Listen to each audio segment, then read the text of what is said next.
We're here today to talk about an album that we recorded 10 years ago when we were like 10 years old.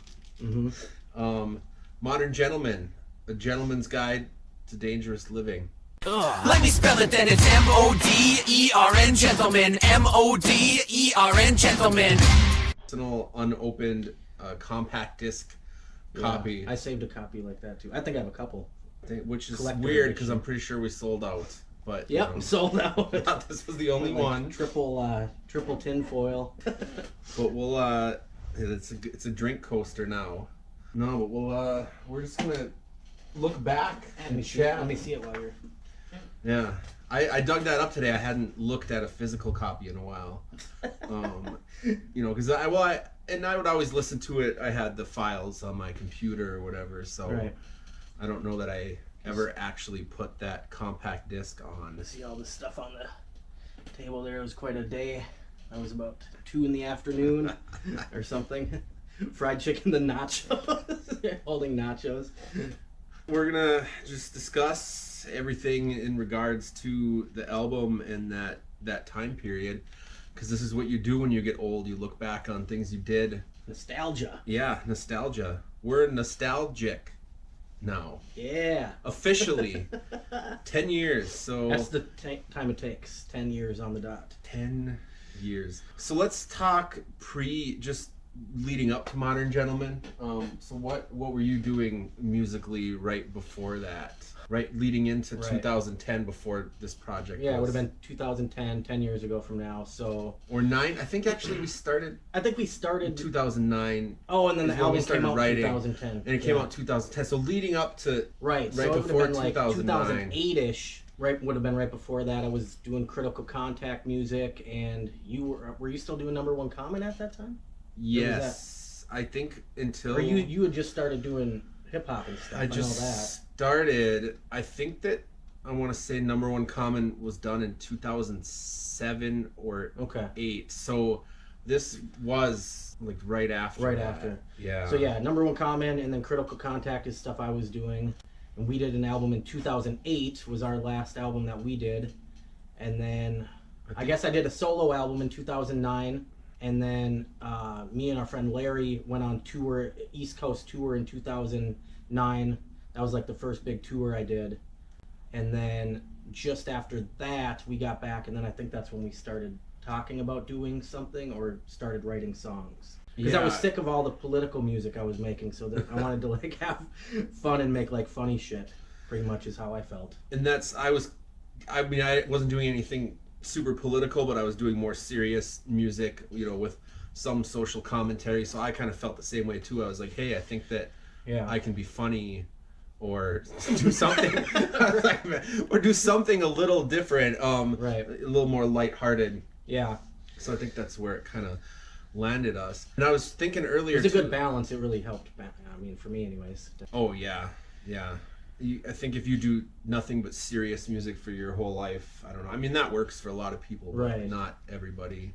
And just performing it, like serious shit all the time too. It's like no fun. It's like nobody wants to hear this at the bar while they're getting wasted.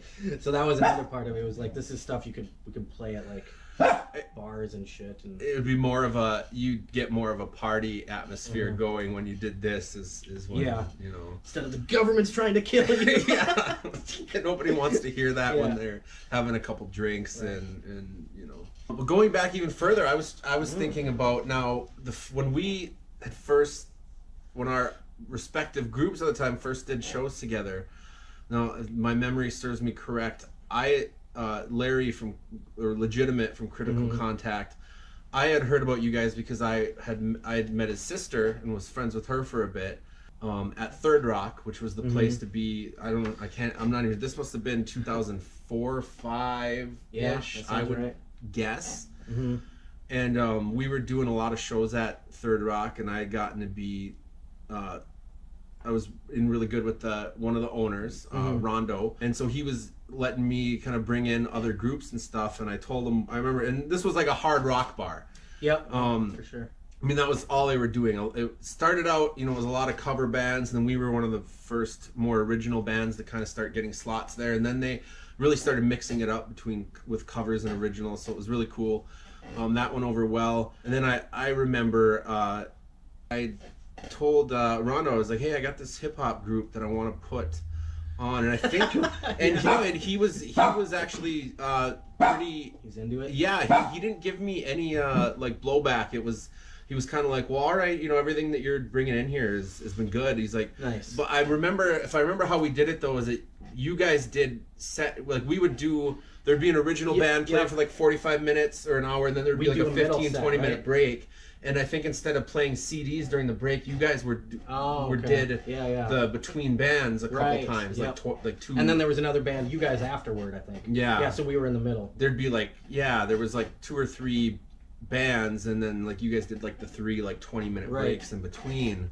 And I think I remember the very first time. Yeah, that we played together. Yeah. And then that was the first time we ever played at a bar show too, was getting booked there. Okay. Because before that, I think we did I don't know what we did. A couple maybe all age shows somewhere or something. But I think that was the first time we did a club, a bar, and it was a rock bar, so it was different. But yeah. And I remember it went well. I mean, everybody was happy. Yeah, those were fun shows. Those were good fun because we did a bunch of those after that. And then after that, we would started doing shows there and at other local clubs where. You guys would have your own hour set. You didn't kind of have to. Right. But I remember that was kind of how I worked it in. Yeah. I told them, I said, hey, I'm not going to put them on for a full hour. They're just going to do the in-between music. We don't have to worry about setup. And I'm sure I probably didn't pay you guys, didn't get you guys paid the first time or something I don't even to just know. get you in the door. I think we were just happy to be there. Yeah, that's kind of what you had to do sometimes to get things going. Yeah, but then after that, our groups did a lot of shows where there would be a couple hard rock or metal bands and then some hip hop. I should have brought we can go back and add it into, but I should have brought some of the old flyers. Oh, because I have some of those old Third Rock flyers and all those old ones. Oh, that's crazy. We could show those too. I know I might still have a couple too. I'd have to really dig, but we can edit those in post.